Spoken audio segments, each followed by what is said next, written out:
हिंदी की पाठशाला में आप सभी का स्वागत है। मैं आपको अलंकार पढ़ा रही थी, जिसे मैंने पूर्णतः कई भाग में विभाजित करके पढ़ाया है ताकि अच्छे से समझ में आए। लोगों ने देखा भी है। मुझे खुशी की बात यह है कि लोगों ने ज़्यादा से ज़्यादा उसे देखा है, अच्छी बात है। लेकिन लाइक भी करिए, सब्सक्राइब किए हैं, अच्छा लगा, लेकिन लाइक भी करिए ताकि मुझे और अच्छा लगे।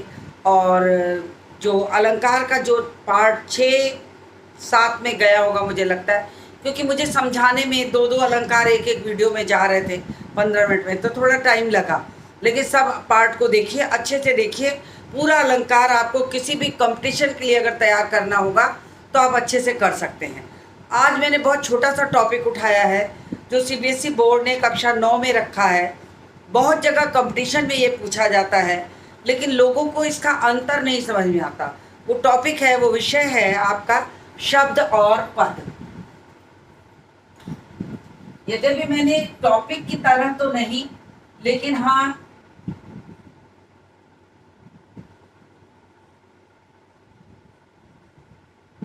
थोड़ा बहुत मैंने पदबंध जब पढ़ाया था आपको कक्षा 10 के बच्चों के लिए, सीबीएसई बोर्ड वाले, कंपटीशन वाले, यूपी बोर्ड वाले, जब मैंने पदबंध पढ़ाया था तो मैंने शब्द और पद समझाया था। उम्मीद करती हूँ कि आपको बहुत कुछ आता होगा। और लेकिन मेरा काम है आपको शुरू से बताना, तो मैं ख़ास तौर से वो टॉपिक, जैसे अलंकार बहुत लोगों की डिमांड पर मैंने शुरू किया था कि बहुत लोगों का था कि परीक्षाओं में पूछा जाता, अलंकार पहचान में नहीं आता, अलंकार रेखांकित करना हो तो नहीं आता। तो मैंने सोचा चलो अलंकार ही बनाते हैं, भले कई वीडियो में जाए। आज मैंने बहुत छोटा सा एक टॉपिक उठाया है, शब्द और पद, जो सीबीएसई बोर्ड के कक्षा 9 के बच्चों के पाठ्यक्रम में रखा गया है। लेकिन शब्द और पद तमाम प्रतियोगी परीक्षाओं में भी पूछे जाते हैं। दोनों में क्या अंतर है, सबसे बड़ी बात है, दोनों में क्या अंतर है। तो सबसे जो जरूरी चीज है वो ये है कि सबसे पहले जानिए कि शब्द क्या है। शब्द क्या है? तो शब्द, जैसे बच्चा एक जब मनुष्य जन्म लेता है तो उसके पास कोई वाणी में कोई स्वर नहीं होते, कोई भाषा नहीं होती है। उसके पास क्या होता है? एक ध्वनि, रोने की। ये रोने की ध्वनि ही उस समय उसके विचार विनिमय का साधन है। जैसे हम कहते हैं भाषा क्या है? भाषा विचारों के विचार विनिमय का माध्यम है। हम कुछ बोलें, आप कुछ समझें, तो भाषा, उसे भाषा कहेंगे। तो भाषा क्या है? विचारों के आदान प्रदान करने की प्रक्रिया है, विचार विनिमय का माध्यम है। लेकिन एक नन्हे बच्चे के पास तो भाषा नहीं है। अब वो अपनी बात को कैसे कहता है? रो कर कहता है। रोने में एक ध्वनि निकलती है। यानी भाषा का जो प्रारंभ है, कोई भी भाषा का जो प्रारंभ है वो शुरू होती है ध्वनि से। और फिर ध्वनि कहाँ पहुंचती है? ध्वनि पहुंचती है धीरे धीरे वर्ण में। वर्ण पहुंचती है क्योंकि जब बच्चा 4 महीने के आसपास हो जाता है, उसके रोने की ध्वनि में अंतर आ जाता है। उस अंतर में स्वर समाहित हो जाते हैं, स्वर समाहित हो जाते हैं और उसके रोने में आ ऐसी इस तरह के स्वर सुनाई देंगे। आप ध्यान से देखिएगा कभी नन्हे बच्चे को, तो आपको मेरी बात सही लगेगी। तो जैसे ध्वनि आगे बढ़ती, कुछ महीने के उपरांत, 4 महीने 5 महीने के उपरांत, फिर वो क्या परिवर्तित हो जाती है? किसमें? वर्ण में परिवर्तित हो जाती है। अब वर्ण के दोनों भाग हो जाते हैं। पहले आता है स्वर, यानी पहले स्वर आता है, उसके बाद जब थोड़ी और उम्र बढ़ती है तो व्यंजन हो जाता है, व्यंजन हो जाता है। अब बच्चे को स्वर और व्यंजन का जब ज्ञान हो जाएगा तो वो कोशिश करने लगता है कि कैसे हम अपनी भाषा को, अपनी बात को अपने माता पिता, अपने भाई बहनों, अपने आसपास रहने वाले दादा दादी के पास पहुंचाएं। तो वो क्या करता है? एक एक शब्द को बोलने लगता है, एक एक शब्द को कहने लगता है। तो उससे क्या होता है कि वो सीख जाता है कि हाँ, कैसे मुझसे बोला जाता है, मुंह से कैसे हम वाणी निकाले, तो व्यंजन हो जाता है। फिर उसके बाद हम प्रक्रिया में आगे बढ़ते हैं तो दो दो शब्द जोड़ने लगते हैं, दो दो वर्ण जोड़ने लगते हैं। और ये वर्ण में का जो प्रयोग होता है कैसे बन जाता है, शब्द के रूप में। यानी ये दो दो शब्द जो जुड़ना शुरू किए वो शब्द में दो दो वर्ण जो परिवर्तित हुए, लेकिन पहले सबसे छोटे समान वर्ण जुड़ते, जैसे मम। बच्चा माँ के नजदीक होता है तो म वर्ण सबसे पहले बोलता है, म वर्ण पहले बोलता है और मम शब्द उसके समान व्यंजन निकलता है। लेकिन फिर वो आम भी कहना सीख जाता है कि एक स्वर और एक व्यंजन है। तो इस तरीके से वो शब्दों को जोड़ना और सीख जाता है। अब प्रश्न उठता है शब्द क्या है, इसके बाद क्या होता है, इसके बाद क्या बन जाता है, वाक्य। और यही भाषा है। वाक्यों में जब प्रयोग करके हम अपनी बात को कहने लग जाते हैं कि ये जहां से हम चले थे, जिस चीज के लिए चले थे भाषा जानने के लिए, हम वहीं आके पहुंचते कि यही भाषा है, वास्तव में यही भाषा है। तो अब प्रश्न उठता है कि शब्द क्या है।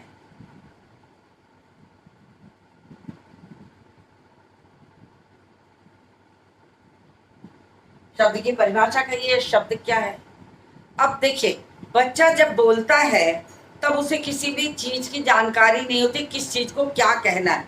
वो मम कह रहा है, माँ ने समझ लिया मम का मतलब, लेकिन वास्तव में वो भाव व्यक्ति का साधन तो बन गया, वास्तव में शब्द नहीं है। कहिए तो भाव व्यक्ति का साधन बन गया। मम कह रहा पानी मांग रहा पता है, लेकिन जब तक वो पानी नहीं कहना सीखेगा वो भाषा की श्रेणी में नहीं आए। एक निरर्थक शब्द होते हैं। एक शब्द, शब्दों के भेद में हम सार्थक और निरर्थक पढ़ते हैं, आप भी पढ़े होंगे तो आप जानते होंगे कि बहुत बार ऐसा होता है कि हम बोलते समय शब्दों को सार्थक के साथ निरर्थक भी बोलते हैं। खाना वाना खा लो, पढ़ लिए। अब पढ़ना तो ठीक है, पढ़ लिए या पढ़ लिए, यानी हम वर्ण उसमें जो लगा रहे उसका कोई मतलब नहीं, लेकिन वो भावाभिव्यक्ति का माध्यम बन रहा है। भावाभिव्यक्ति का माध्यम बन रहा है। खाना वाना खा लो, खाने का तो मतलब है कि खाने की चीज, लेकिन वाना कुछ नहीं है, भावाभिव्यक्ति का साधन है वो।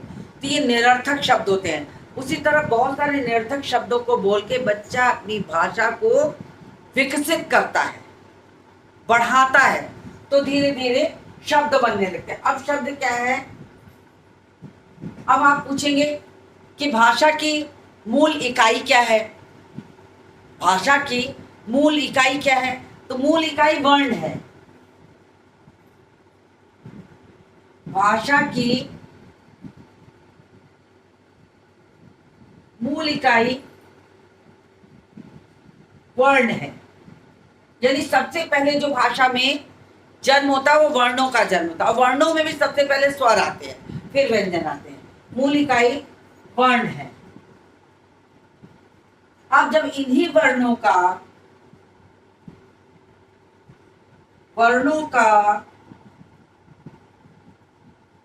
सार्थक मेल, वर्णों का सार्थक मेल शब्द कहलाता है।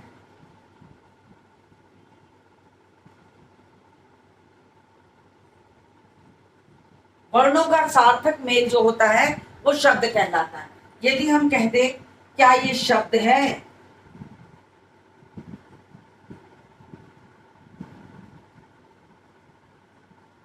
तो आप कहेंगे वर्णों का समूह तो जरूर है ये, मगर ये शब्द नहीं है।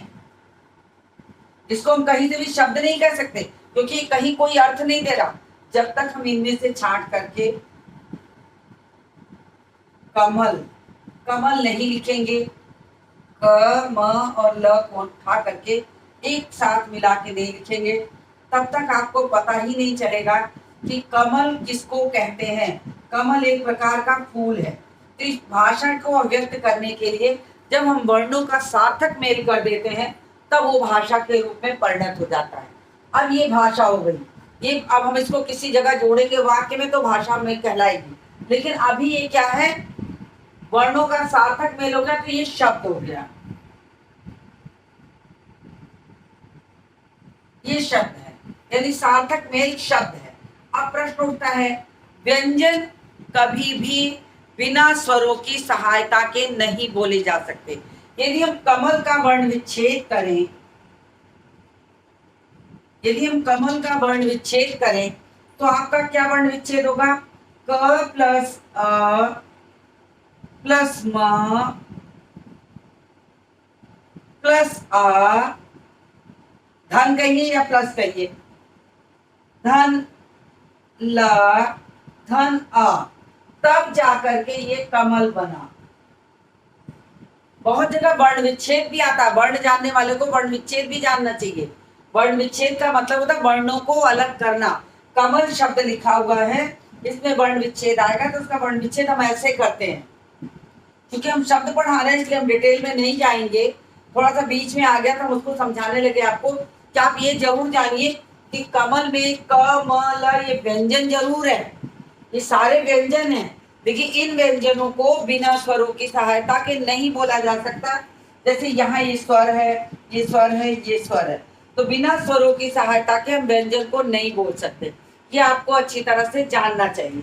अब प्रश्न उठता है कि शब्द क्या है। तो शब्द क्या है? शब्द वर्णों का सार्थक मेल है। वर्णों का सार्थक मेल जो है वो शब्द कहलाता है। इतनी बात आप जान गए होंगे। तो अब इसको जानने से आपको ये पता लग गया कि वास्तव में शब्द क्या है। अब आप जानिए कि शब्द के कितने प्रकार होते हैं। ये मैं इसी शब्द के साथ बता दे रही हूं, तो मैं इसको रब करूंगी। स्क्रीनशॉट लेना चाहते हो तो ले लीजिए, आवश्यक अगर आपको लगता है तो लेके रखिए, अन्यथा मैं इसे रब करूंगी।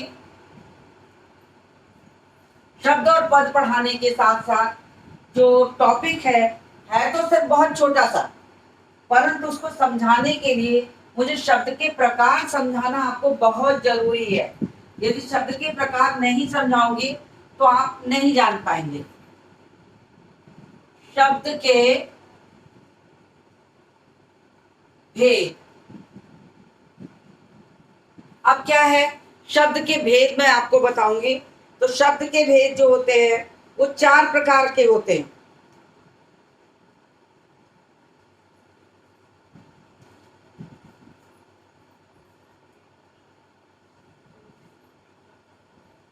शब्द के जो भेद है, पहला है उत्पत्ति के आधार पर। उत्पत्ति के आधार पर। दूसरा है उत्पत्ति के आधार पर, ये मैं शब्द के भेद बता रही हूं, किस किस आधार पर शब्द के भेद होते हैं। दूसरा है रचना के आधार पर।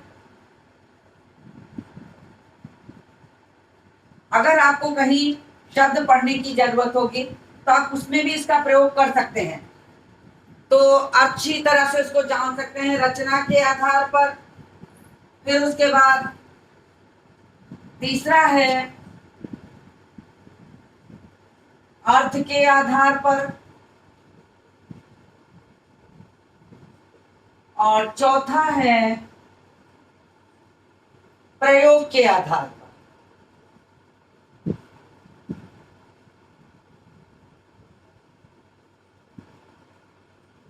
तो ये आपके 4 मुख्य भेद हो गए कि शब्द के भेद कितने प्रकार के होते हैं।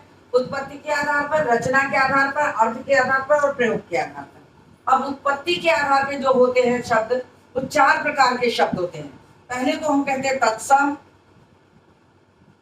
दूसरे को कहते हैं तद्भव,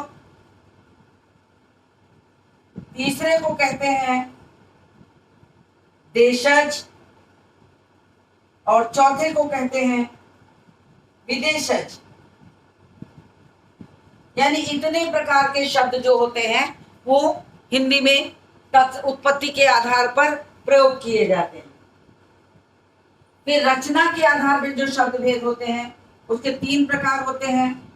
रूढ़ शब्द, दूसरा यौगिक शब्द, यौगिक शब्द, और तीसरा है योग रूढ़ शब्द। योग रूढ़ शब्द।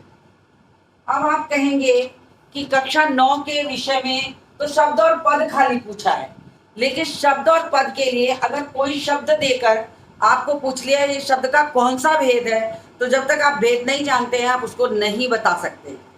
तो इसलिए आपको ये भी जानना जरूरी है।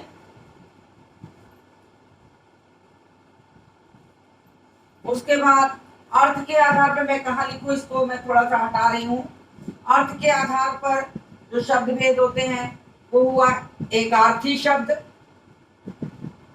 एकार्थी शब्द, अनेकार्थी शब्द,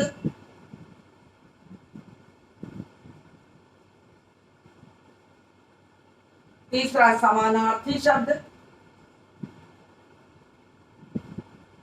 समानार्थी शब्द। आप इस शब्दों को जब याद कर लेंगे ना तो आपको ये भाषा इतनी, शब्द इतने सरल लगेंगे कि अपने आप आपको याद हो जाएगा कि क्या है। और उसके बाद समानार्थी बात विपरीतार्थक या विलोम, विलोम शब्द।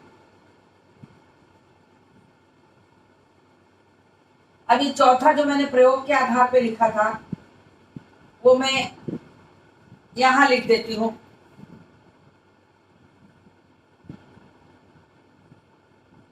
प्रयोग के आधार पर शब्द भेद, वहां नहीं हट रहा था इसलिए मुझे बस बाद में लिखना पड़ा।